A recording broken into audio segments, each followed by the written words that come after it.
Amém? Lição 8, página 54. Impérios mundiais e o reino do Messias.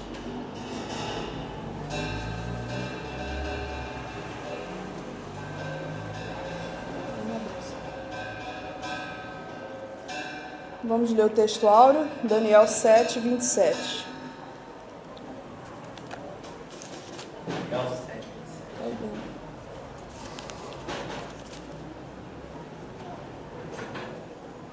E o reino, o domínio e a majestade dos reinos de baixo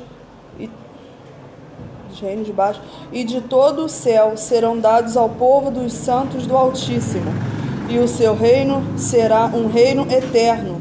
Todos os domínios o servirão e lhe obedecerão. Aleluia. Aqui a profecia da visão que o Senhor deu a Daniel, falando do reino vindouro, né? Falando do reinado do Senhor Jesus Cristo. Verdade prática. Enquanto os impérios humanos caem, o reino de Deus se expande através de Jesus Cristo. Amém. Leitura diária. Hebreus 1, 3.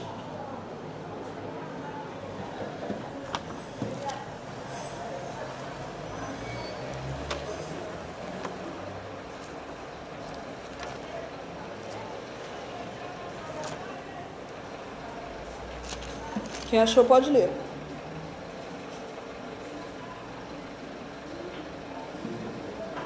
Ele que é o resplendor da glória e a expressão exata do seu ser, sustentando todas as coisas pela palavra do seu poder, depois de ter feito a purificação dos pecados, assentou-se à direita da majestade nas alturas. Aleluia. Aqui está falando do Senhor Jesus Cristo, enviado pelo Pai, né? Aqui está dizendo. É tremendo, né, irmãos? Quem é que crê que o reinado do Senhor Jesus não vai começar? O reinado já começou. Amém? Eu creio assim, irmãos. Eu só consigo enxergar dessa forma. Por quê? O Senhor Jesus, Ele é Rei dos reis e Senhor dos senhores. Ele não será. Ele será para aquele que ainda não o reconheceu. Para aquele que ainda não tem o entendimento de que Jesus não é Deus. Para eles vão ter que passar pela grande tribulação, eles vão ter que sofrer, eles vão ter que ser humilhados, pisoteados, eles vão passar pelo anticristo, vão conhecer, né, aquele que se dirá Deus, mas será anátema, como diz a palavra do Senhor, será abominação, será maldito, mas ele tentará se fazer Deus. Né? A lição hoje fala um pouquinho sobre isso. Então, irmãos, eles vão sofrer isso tudo, passar por isso tudo para reconhecer.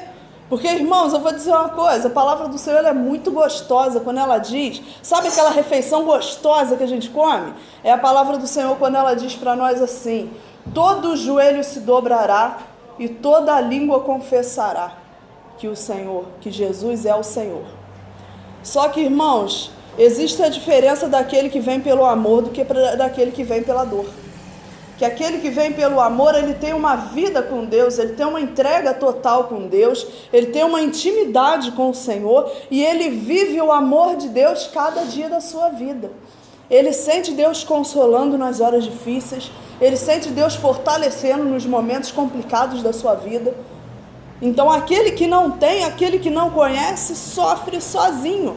Mas a gente que reconhece o Senhor Jesus, muito além do que Senhor, como Rei dos reis, como Deus da nossa vida, a gente tem essa intimidade mais forte. A gente reconhece que o reinado dele já começou.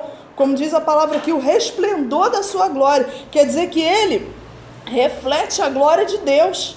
Né? O tempo que estava na terra e hoje, nos dias de hoje, o Senhor Jesus ele está vivo. Ele é o Senhor da nossa vida. Ele fala conosco todos os dias. Aleluia. Daniel 2, 44. Mas nos dias destes reis, o Deus do céu levantará um reino que não será jamais destruído. Este reino não passará a outro povo. Expulsará e consumirá todos estes reinos e será estabelecido para sempre. Mais uma vez, Daniel falando que o Senhor levantará Aqui ele está interpretando o sonho de Nabucodonosor, né, irmãos? E a gente vai ver muito essa reflexão de Daniel 2 com Daniel 7, né, meus irmãos? São coisas assim que se completam. É o sonho que Nabucodonosor teve da estátua, e aí vem ele interpretando a estátua, todos os significados, as 4 partes, né, os reinados. E Daniel 7 é uma visão que o próprio Deus dá a Daniel do futuro. Mas ali também passaram os reinos, só que o Daniel 7 vai falar mais sobre o reinado do Senhor Jesus, quando tudo já estiver concluído. Agora em Daniel 2 ele está falando sobre o sonho que Nabucodonosor teve da estátua. E olha que interessante, ele diz que se levantará um reino que, do céu, o Deus do céu levantará um reino que não será jamais destruído. Esse reino não passará a outro povo, quer dizer que não tem aquele perigo de vir outro povo e saquear e levar o rei preso, ou matar o rei e levar os seus servos cativos. Isso já é passado. O reinado do Senhor Jesus não acontecerá nada disso. Muito pelo contrário, ele esmiuçará e consumirá todos esses reinos. Quer dizer que ele vai ser o bambambam, o rei dos reis mesmo. Ele vai ser aquele que vai vir para governar toda a terra. Não vai acabar esse negócio de presidente daqui, dali, prefeito, vai acabar isso tudo. É o Senhor Jesus que vai reinar sobre toda a terra. Mas ele mesmo subsistirá para sempre. Glória a Deus. Daniel 7,14. Foi dado o domínio e honra e o reino para que todos os povos, nações, línguas que servissem o seu domínio. É um domínio eterno que não passará e o seu reino é o único que não será destruído. Olha que glorioso. Foi-lhe dado o domínio, a honra e o reino para que todos os povos, nações e línguas servissem. Né, irmãos? É só o nosso Deus. Ele recebe esse poder do Senhor, essa confiança de Deus. Apocalipse 19:15. E da sua boca saía uma aguda espada para ferir com ela as nações. E ele as regerá com vara de ferro. Glória a Deus. E ele mesmo é o que pisa o lagar do vinho, do furor da ira do Deus Todo-Poderoso. Olha que gostoso, irmãos. Eu não tenho como não falar de espada sem me apaixonar. Por quê? O que a gente diz hoje, o que é a espada do crente? Que a gente costuma dizer muito, é a palavra do Senhor, é a Bíblia. E olha que interessante, ela sai da boca do Senhor Jesus, da sua boca sai uma espada para ferir com ela as nações, e ele as regerá com vara de ferro. Então, irmãos, a palavra do Senhor hoje, ela já tem ferido, ela também já tem alimentado, curado, libertado e salvado muitas pessoas. Mas qual a diferença do impulso que o mesmo instrumento que é feito para matar é feito para salvar? O mesmo instrumento que é usado, que será usado para destruir, é o mesmo instrumento que hoje é usado para libertar e curar. Por quê, irmãos? Porque aquele que aceita a palavra de Deus, reconhece no seu coração que só existe um Deus no céu, o Deus Todo-Poderoso, que toma conta dos nossos corações, que zela pela nossa vida. Quando a gente se desprende dessa terra e entende o propósito de Deus na nossa vida, a gente começa a ler a palavra do Senhor e ela começa a alimentar, a tratar, a libertar, a salvar e curar as nossas vidas, as nossas almas. Agora, aquele que não serve ao Senhor, aquele que não acredita na palavra do Senhor, essa espada já corta de outra forma. Lembra da espada de 2 gumes que corta para os 2 lados? Então, ela corta para salvar, para curar, para libertar. Se eu estiver errada, meu pastor está aqui, os irmãos souberem de alguma coisa, quiserem acrescentar, fiquem à vontade. É o que eu entendo dessa palavra. A mesma palavra que cura, que salva para aquele que aceita, para aquele que se reconhece o Senhor Jesus como Senhor da sua vida e se rende ao Senhor, é a mesma palavra que está dizendo aqui, para ferir com ela as nações. Ele as regerá com vara de ferro, e ele mesmo é o que pisa o lagar do vinho do furor e da ira de Deus, do Deus Todo-Poderoso. Então é a mesma palavra que Deus vai usar aqui, o testemunho vocês tiveram. Os meus santos na terra pregando a minha palavra, vocês tiveram. Lembra quando na parábola do rico e Lázaro, quando o rico vira para Abraão e fala, já que envia alguém daí para ir lá e falar com os meus irmãos, porque se alguém dos mortos vier, isso é muito forte, irmãos, glória a Deus. Se alguém dos mortos vier, eles vão acreditar. Aí Abraão diz para ele o quê? Eles têm a lei e os profetas, que os ouçam. Então, irmãos, nós somos testemunhas do Senhor nessa terra. Nós vivemos para isso. Aquele que ainda não entendeu qual o seu chamado, para que Deus o chamou, é esse. É fazer a diferença nessa terra, é mostrar a diferença que há naquele que segura na mão de Deus e vai. Não só canta da boca para fora esse hino, que é muito bonito, por sinal. Mas então, meus irmãos, eles têm a lei, a palavra de Deus. Hoje tem Bíblia vendendo aí por R$7, R$7,90, R$10. As mais caras são Bíblias de estudo. Eu paguei na Apologética R$140, tem mais caros, mas tem Bíblia barata. Tem Bíblia no celular de graça, quem quiser. Então, irmãos, não tem Bíblia quem não quer ter. Não ouve a palavra quem não quer ouvir. A Bíblia diz claramente, a fé vem pelo ouvir. O ouvir a palavra de Deus. Então, aquele que não ouve e não tem fé, aquele que não tem intenção de agradar a Deus, aí essa espada vai cortar para esse lado, infelizmente. A palavra de Deus está dizendo, sou eu não. Só estou repetindo, eu sou o eco da voz, né? Nós somos o eco da voz de Deus. Apocalipse 20, versículo 4. E vi tronos, e assentaram-se sobre eles, e foi-lhes dado o poder de julgar. E vi almas daqueles que foram degolados pelo testemunho de Jesus e pela palavra de Deus, e que não adoram a besta, nem a sua imagem, não receberam sinal nas suas testas, nem nas suas mãos, e viveram, reinaram com Cristo durante 1000 anos.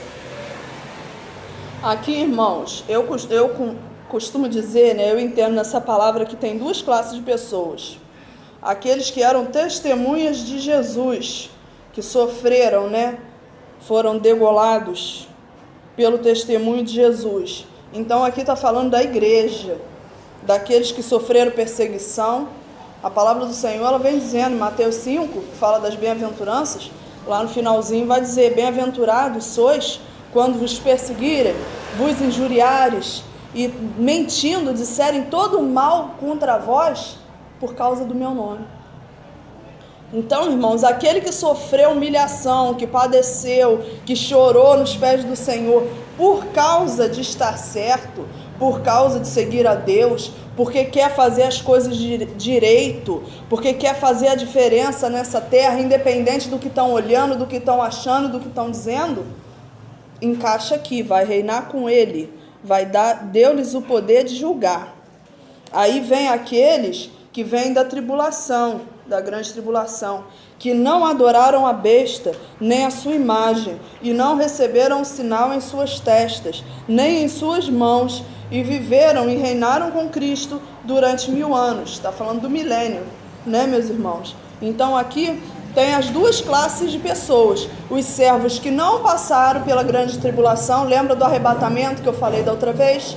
A igreja vai subir no arrebatamento, vai ser lá em cima, treinado. Nós vamos ser treinados para reinar com o Senhor aqui na terra, para julgar, como diz a palavra aqui, foi-lhes dado o poder de julgar. E aqueles que passarem pela grande tribulação, que negaram, que não adoraram a besta, nem a sua imagem, nem receberam o sinal em suas testas e em suas mãos, né, meus irmãos? Esses, o Senhor, ele vai ter um carinho especial, vão ser os juízes do Senhor naquele grande dia, nesse milênio que o Senhor Jesus vai descer para reinar na terra. Mateus 6,33.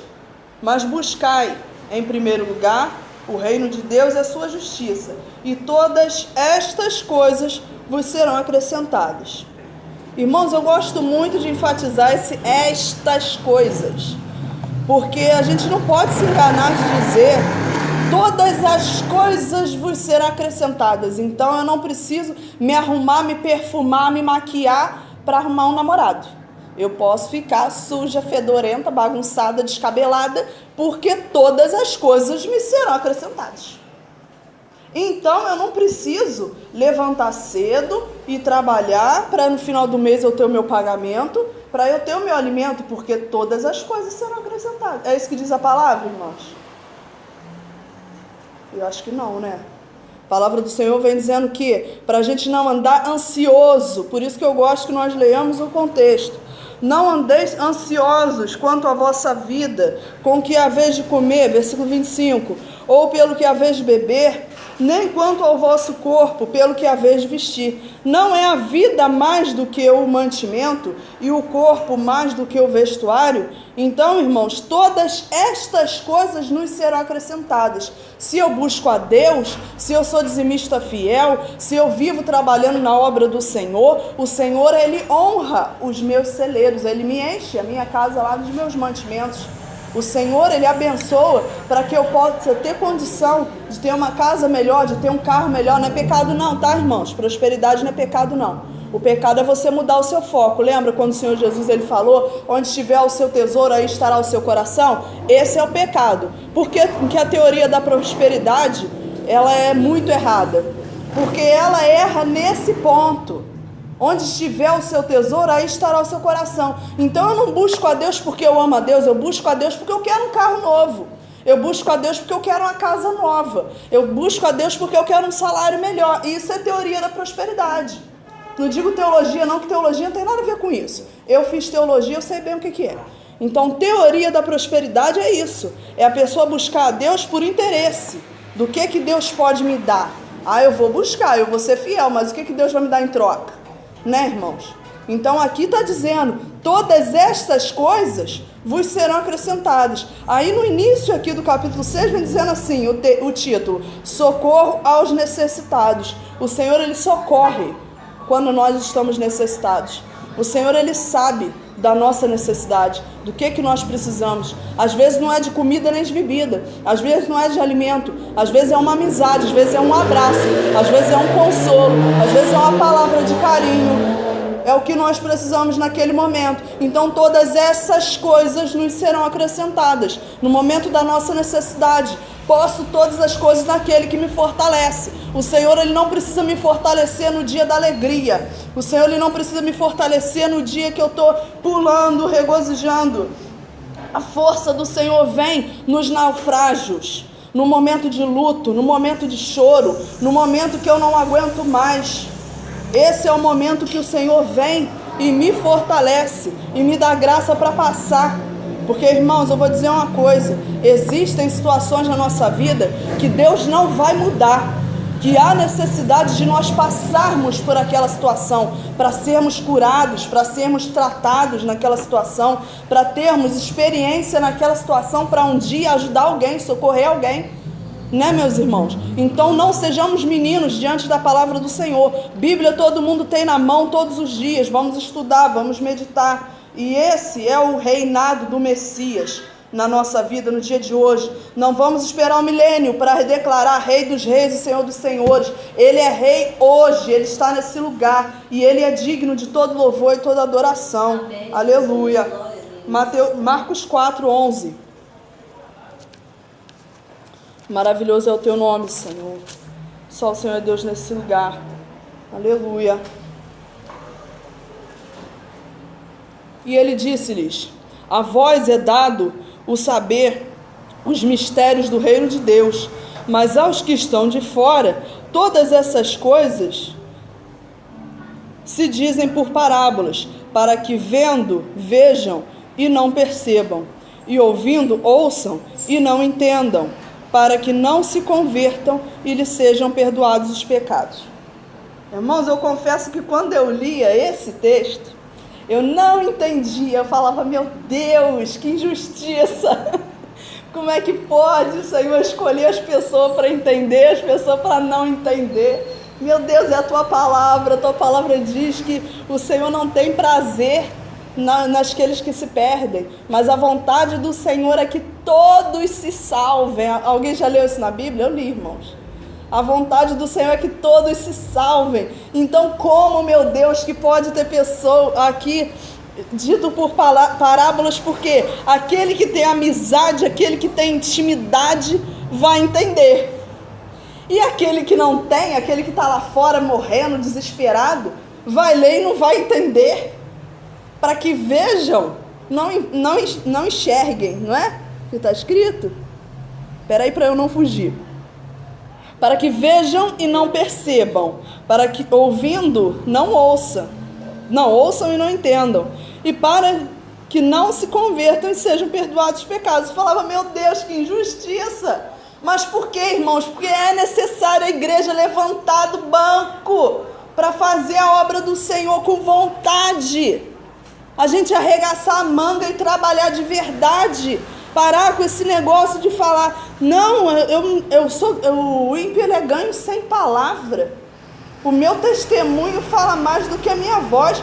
Fala, irmãos, mas também entregar o folhetinho não vai cair a minha mão, nem quebrar minha unha, não. Sabe? Abrir a boca para falar para alguém, Jesus te ama, Ele tem um plano na tua vida, não vai quebrar o dente da gente, não. Não vai fazer a boca da gente ter afta, não. Então, irmãos, é necessário que a igreja, já que nós temos essa intimidade de ouvir e entender, sabe? De sermos curados, de nos convertermos e ser perdoado o nosso pecado, já que nós temos essa dádiva, o que os discípulos fizeram, irmãos? Foram os discípulos que perguntaram ao Senhor. Os 12 interrogaram-no acerca da parábola. Toda parábola que Jesus fazia, os discípulos chegavam em particular e falavam, Senhor, explica-nos essa parábola. Então, irmãos, eu vou ter uma novidade que não é novidade para nós nessa noite. Toda vez que nós estivermos num culto, numa escola dominical, que seja num culto no lar, que seja uma mensagem que a gente recebe no celular, e a gente não entender, a gente faz igual os discípulos, a gente tem intimidade para isso. De chegar diante do Senhor e falar, Senhor, me explica isso daqui, o que o Senhor quis dizer nisso daqui, e a partir daquele momento que Ele nos ensina, a igreja se levanta e vai lá fora. Por quê? Porque as coisas do Senhor, para os que estão lá fora, é loucura, mas para nós que somos santos de Deus, é o poder de Deus na nossa vida. Lembra do espinho na carne? Quando Paulo várias vezes pediu o Senhor para tirar, até que o Senhor falou, meu filho, a minha graça te basta, e o meu poder se aperfeiçoa na fraqueza. Quer dizer que quando você é fraco, aí que você está forte, porque o poder de Deus se aperfeiçoa na sua vida, na minha vida. Quando eu penso que não vou conseguir, quando eu penso que não sou nada, que eu não sou ninguém, que eu não tenho nada para oferecer, é o Espírito Santo que enche e faz. Né, meus irmãos? A graça do Senhor é abundante sobre a nossa vida. Então vamos levantar, vamos aprender. Nós estamos no lugar certo para aprender a palavra do Senhor. É sentar, ouvir, levantar a mão para tirar dúvida ou para acrescentar. Eu agradeço. Quem puder acrescentar, compartilhar conhecimento comigo, que eu também não sei de tudo. Eu não sei nem metade do que eu deveria saber para ser uma professora. É misericórdia de Deus sobre a minha vida. Mas então, irmãos, vamos sentar, vamos aprender. Mas a partir do momento que sejamos trabalhados nessa palavra, vamos também compartilhar, para que outros sejam curados. Mateus 12, 28.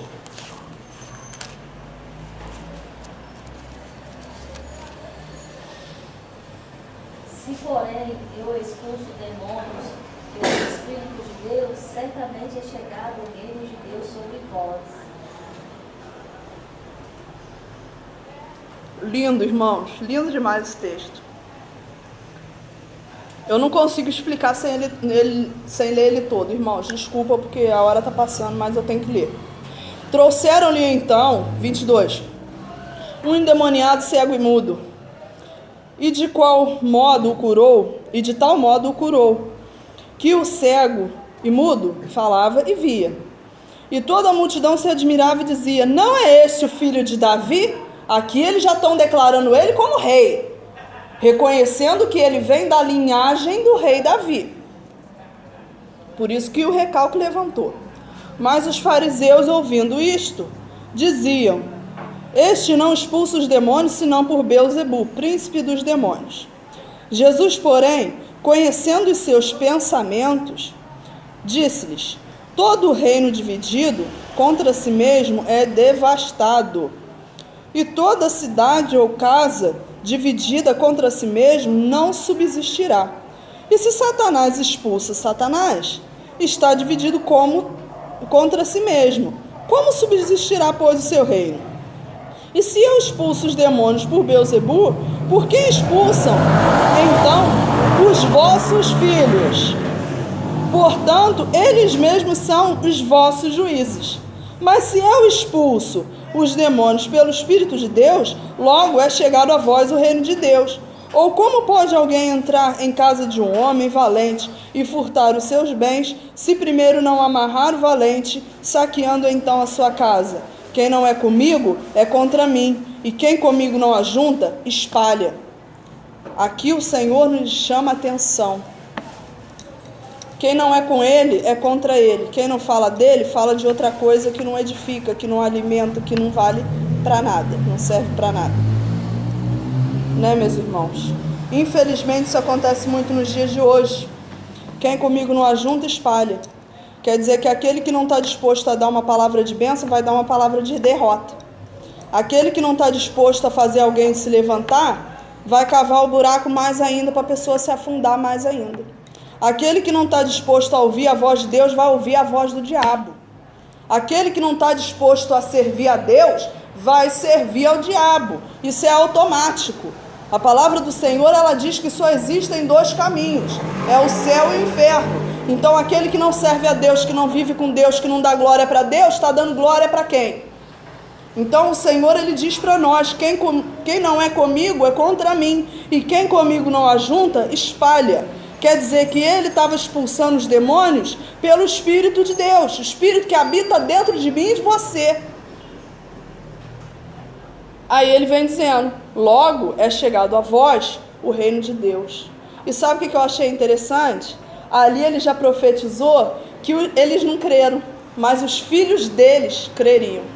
E os filhos deles naquele grande dia seriam testemunha contra eles, julgaria eles.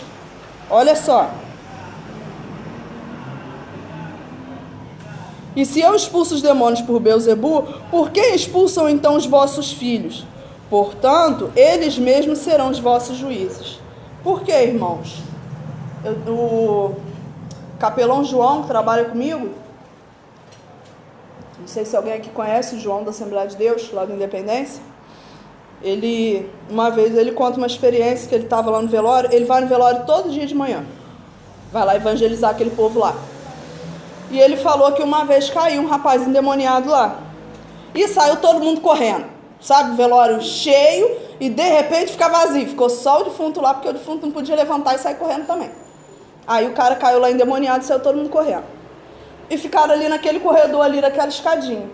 Aí ele pegou o endemoniado que estava caído lá perto do defunto, arrastou ele para fora e falou: agora eu te expulso em nome de Nossa Senhora. Falou todas as Nossas Senhoras que a gente conhece, até as que a gente não conhece, e o demônio dava gargalhada. Agora eu expulso você em nome de Allan Kardec, em nome do Dalai Lama, em nome do Papa, e foi falando os nomes e ele dando gargalhada. Mas na hora que ele falou de Jesus, irmãos, quando o nome de Jesus entra, alguma coisa diferente acontece. Quando ele falou: eu te expulso em nome de Jesus, o bicho nem estribuchou. Ele saiu, foi na hora. Então, o que a gente pode entender com isso, irmãos? Que aquele que está com Deus, ele conhece a Deus. Aquele que conhece o Senhor Jesus, que anda com o Senhor Jesus, ele sabe muito bem, como o apóstolo disse: eu sei em quem eu tenho crido. Sabe, você tem uma confiança de saber muito bem. Sabe quando alguém, Darlene, vem te dizer assim: a Thaísa falou mal de tu. Aí tu vira e fala assim: não, eu conheço muito bem a Thaísa. Há anos. Quem é você para dizer dela? Porque tu conhece muito bem. Agora imagina, quando a gente tem intimidade com Deus, com a palavra de Deus, alguém vem dizer alguma coisa e fala: isso é um absurdo, porque eu sei o Deus que eu sirvo. Amém, meus irmãos? Esse é o Deus que nós servimos, esse é o Senhor Jesus que está nesse lugar. Aleluia. Eu espero que ele não seja adorado só daqui a pouco no culto não, porque a escola dominical também é culto. Vamos dar glória ao Senhor, não é proibido dar glória não. Aleluia. Leitura bíblica em classe. Agora eu já estou sem voz. E 4 animais grandes, diferentes uns dos outros, subiam do mar. O primeiro era como leão e tinha asas de águia. Eu olhei até que lhe foram arrancadas as asas, e foi levantado da terra e posto em pé como um homem, e foi-lhe dado um coração de homem. Continuei olhando, e eis aqui o segundo animal, semelhante a um urso, o qual se levantou de um lado, tendo na boca 3 costelas entre os seus dentes, e foi-lhe dito assim: levanta-te e devora muita carne. Depois disso, eu continuei olhando, e eis aqui outro, semelhante a um leopardo, e tinha 4 asas de ave nas suas costas. Tinha também este animal 4 cabeças, e foi-lhe dado domínio. Depois disso, eu continuava olhando nas visões da noite, e eis aqui o 4º animal, terrível e espantoso e muito forte, o qual tinha dentes grandes de ferro. Ele devorava e fazia em pedaços, e pisava aos pés o que sobejava. Era diferente de todos os animais que apareceram antes dele, e tinha 10 pontas, 10 chifres. Estando eu considerando as pontas, eis que entre elas subiu outra ponta pequena, diante da qual 3 das pontas primeiras foram arrancadas. E eis que nessa ponta havia olhos, como olhos de homem, e uma boca que falava grandiosamente. Eu estava olhando nas minhas visões da noite, e eis que vinha nas nuvens do céu um como filho do homem, e dirigiu-se ao ancião de dias, e o fizeram chegar até ele. Foi-lhe dado domínio, e a honra, e o reino, para que todos os povos, nações e línguas o servissem. O seu domínio é um domínio eterno, que não passará, e o seu reino, o único que não será destruído. Aleluia. Introdução. Na lição desta semana, veremos uma mudança na narrativa do capítulo 7 de Daniel. Agora, estamos diante de uma série de 4 visões do profeta. É o Apocalipse do Antigo Testamento, apresentando 4 impérios simbolizados por 4 animais. A visão do capítulo 2 foi dada a um rei pagão, Nabucodonosor, enquanto que a do capítulo 7 a um servo de Deus, o profeta Daniel. Veremos que em Nabucodonosor a visão revela o lado político dos impérios apresentados como uma grande estátua. Em Daniel, através dos 4 animais, ela revela o lado moral e espiritual desses impérios. Os fatos são os mesmos, mas os objetivos das 2 visões têm finalidades distintas. No capítulo 7, Deus revela a Daniel o fim dos 4 impérios e o surgimento do reino eterno do Messias prometido. A visão dos 4 animais. A visão. Daniel recebeu a visão sobre os 4 animais no 1º ano do rei Belsazar da Babilônia. É importante lembrarmos aqui que Belsazar não governou sozinho. Ele foi corregente com seu pai, Nabonido. Veremos agora a primeira parte da visão de Daniel, o leão com asas de águia. O versículo 4 descreve um animal semelhante ao leão com asas de águia, enquanto Daniel o contemplava. As asas do leão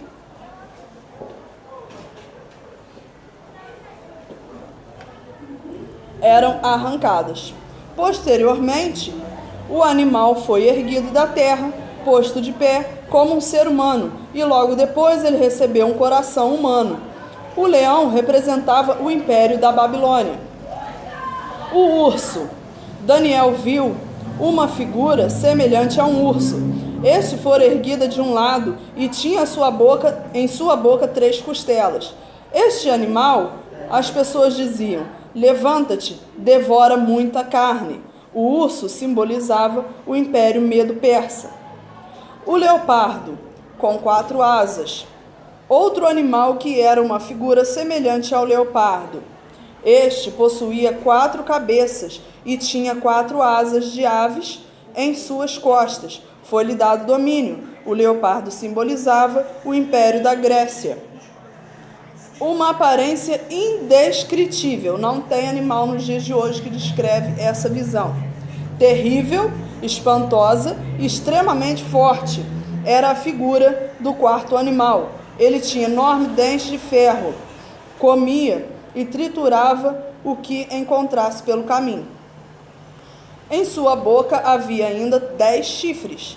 Enquanto Daniel prestava atenção nos 10 chifres, um chifre pequeno surgiu entre os 10, mas 3 dos primeiros 10 chifres foram arrancados pela raiz. No chifre pequeno havia também olhos como olhos humanos e uma boca que proferia palavras arrogantes. O animal aqui descrito simbolizava o Império Romano. A interpretação. O bloco dos versículos 9 a 14 revelam mais duas figuras, a do ancião e a do filho do homem. Após esse bloco de versículos, Daniel passa a narrar a interpretação dos animais, dada a ele ainda na mesma visão. As figuras dos animais. As figuras representadas pelo leão, urso, leopardo e o 4º animal significavam 4 reis que se levantavam sobre a terra, isto é, o rei de Babilônia, o rei do Medo-Persa, o rei da Grécia e o rei de Roma. A ênfase no 4º animal. O 4º animal foi o que mais chamou a atenção do profeta Daniel. Então tive desejo de conhecer a verdade a respeito do 4º animal, que era diferente de todos os outros. Versículo 19. Daniel precedeu o tempo em que o Império Romano se tornara uma superpotência. Roma foi o império mais devastador da história do mundo. Era forte pela sua força e eficácia administrativa, mas frágil, dada a grande corrupção que ajudou a sepultar um sonho chamado Roma. Os 10 chifres e o pequeno chifre. Os 10 chifres que saíam da cabeça do 4º animal prefiguram os 10 reis advindos do antigo Império Romano. Mas outro rei, representado pelo pequeno chifre, se levantará após os 10 reis e abaterá os 3 primeiros, arrancando-os tal como descreve a visão. Este pequeno chifre é o anticristo escatológico, tipificado na pessoa de Antíoco Epifânico, o qual estudaremos rapidamente na próxima lição e com maiores detalhes na lição 12. O clímax da visão profética: tronos, ancião de dias e juízo divino. Entramos na segunda parte da visão de Daniel, que trata do julgamento celeste.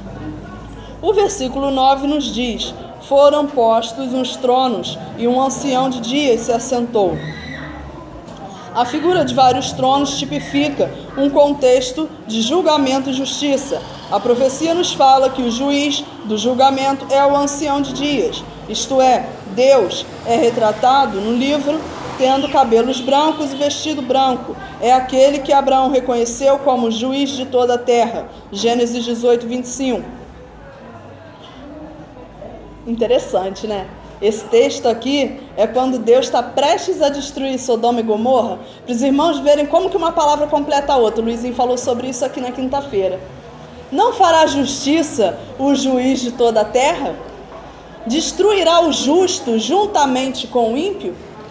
Esse é o texto aqui que eles estão falando de Abraão. O tribunal demonstrado no 7º capítulo de Daniel revela que Deus julgará o pequeno chifre e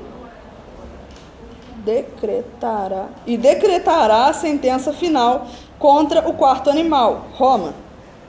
Aqui está o ápice da visão de Daniel, ou seja, o Altíssimo julgando as maldades, crueldades e perversidades das nações do mundo. O Filho do Homem. A expressão Filho do Homem, ou, de acordo com os melhores manuscritos antigos, Filho de Homem, aparece mais de 80 vezes no livro de Ezequiel. A fórmula é regularmente traduzida como homem ou ser humano, pois na Bíblia trata-se de expressões sinônimas. Tanto em Daniel como em Ezequiel, Filho do Homem refere-se a um ser humano distinto, que recebe de Deus a soberania celestial. Alguém conhece alguém parecido com isso aqui que estão dizendo? Alguém assim, algum amigo bem íntimo, ao ponto de dar a sua vida por você, sabendo que valeria a pena? Você não sabe assim, poxa, vale a pena? Será que vale a pena? Será? Como é que foi? Por que ele fez isso? Ele sabe por quê.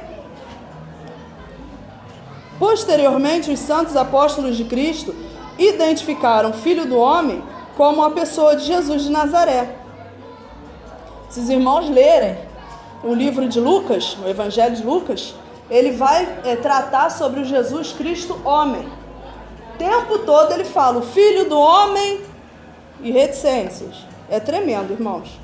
É uma experiência tremenda. Quem puder ler o livro de Lucas vai enriquecer muito, vai amadurecer muito. Em o Novo Testamento, Jesus introduziu o reino de Deus no mundo como o próprio verbo divino, feito carne pela a plena revelação de Deus. João 1:14. Foi-lhe dado um nome que é sobre todo nome, e todo o poder sobre a terra. Filipenses 2:9-11. Jesus Cristo virá pela segunda vez e instaurará o governo literal de Deus no mundo. O reino milenar. Apocalipse 20:2-6. A grande tribulação. Segundo a visão conservadora tradicional e evangélica, estamos diante de um texto que aponta para um tempo de grande sofrimento no mundo, especialmente em relação à nação de Israel. O chifre pequeno, advindo da região do Quarto Império, Roma, promoverá engano e assombro no planeta.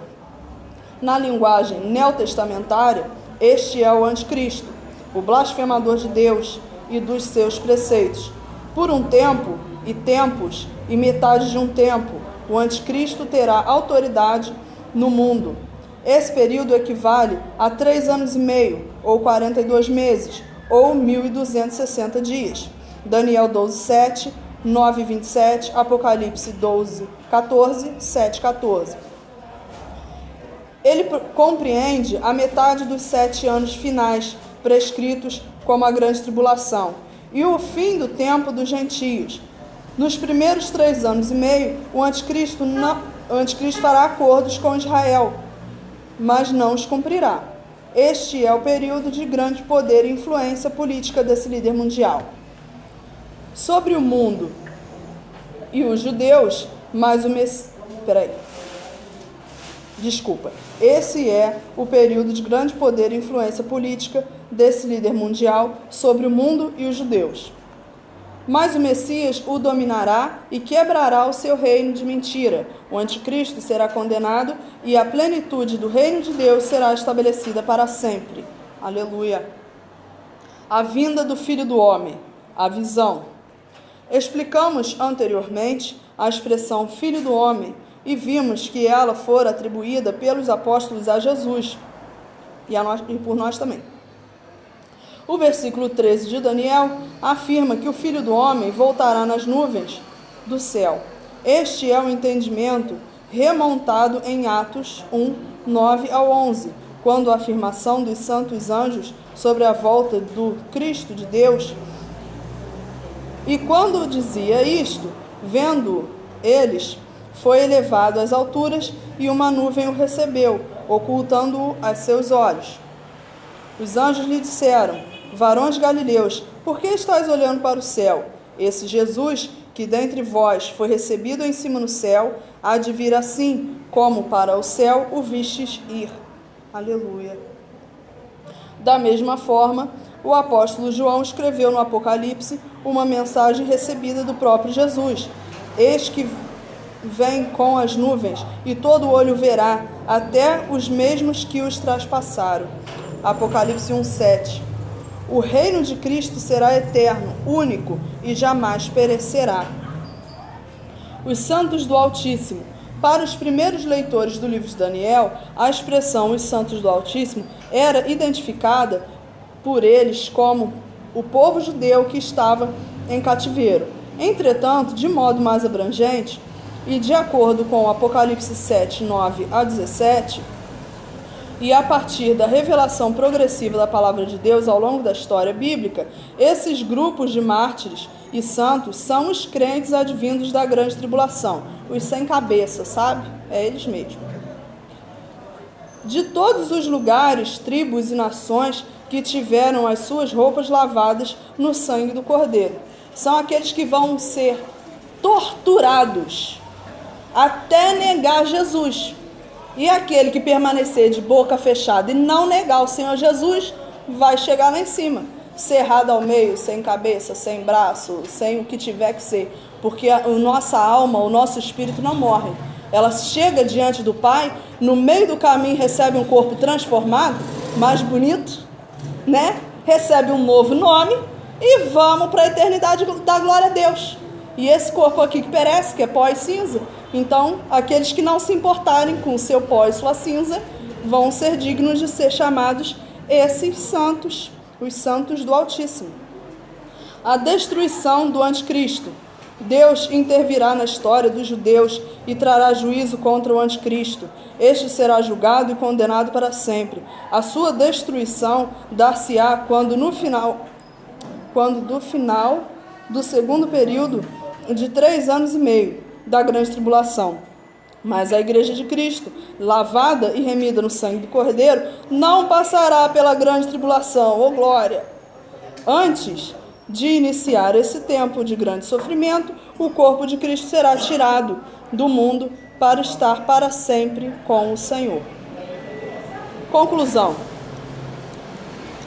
Antes de ler a conclusão, eu falo para os irmãos, eu tenho lá em casa uma apostila que fala sobre a grande tribulação, o arrebatamento, o milênio.